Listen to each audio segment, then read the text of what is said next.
மால்லாம் நீங்க கம்பேர் பண்ண முடியாது. இது வந்து சென்னையில இருக்க ஒரு ஒரு மிடில் கிளாஸ் ஃபேமிலியோட தியேட்டர் இது. ஸோ ஒரு மிடில் கிளாஸ் பையனா சொல்லணும்னு பார்த்தீங்கன்னா, எல்லாருக்குமே இது ஒரு மெமரீஸா தான் இருக்கும்.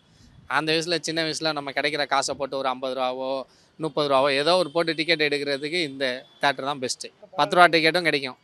நீங்க செலிப்ரேட் பண்ண படம் இருக்கா இங்க ஏதாச்சும்? இங்க பார்த்தீங்கன்னா, கில்லி, அப்புறம் அதுக்கு முன்னாடி ரொம்ப சின்ன வயசுல ஃபேமிலியோட வந்த படம்லாம் பார்த்தீங்கன்னா, தெனாலி அந்த மாரி படம்லாம் வந்தது.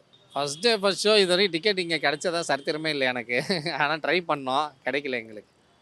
கில்லிக்கெல்லாம் எவ்வளோ ட்ரை பண்ணோம். கிடைக்கல. ஆமா. கூட்டம் நிக்கவே முடியாது. ரோடு வரைக்கும் போயிரும். கூட்டம் நிக்கவே இடம் இருக்காது. அந்த அளவுக்கு இருக்கும்.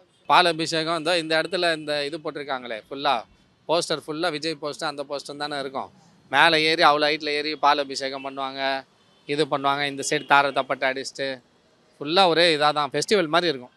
கொஞ்சம் மனசு கஷ்டமாக தான் இருக்குது. சின்ன வயசுலேருந்து நம்ம பார்த்து வளர்ந்த மெமரிஸ். இதுவும் இப்படி தான் கிரவுண்ட் பிளாஸா அந்த அடையார் கேட் ஹோட்டல்லாம் அப்படி தான். அதுவும் சின்ன வயசில் ஏதாச்சும் கல்யாணம் யாருக்காச்சும் ஃபங்க்ஷன்னா அங்கே கூட்டிகிட்டு போவாங்க. அப்போ வந்து 5 ஸ்டார் ப்ராப்பர்ட்டி அப்படின்னு சொல்லி ஹைப் கொடுத்து கூட்டிகிட்டு போவாங்க. அந்த மாதிரி போன இடமும் இப்போ இல்லை. இப்போ இந்த இடமும் பார்த்தீங்கன்னா சின்ன வயசில் ஹைப் கொடுத்து கூட்டிகிட்டு வந்த இடம் தான். இதுவும் இப்போ இல்லை. அப்படின்றப்ப மனசுக்கு ரொம்ப வருத்தமாக தான் இருக்குது. பட் இருந்தாலும் என்ன பண்ணுறது, நம்ம தொழில் நம்ம பண்ணுறது பண்ணி தான் ஆகணும்.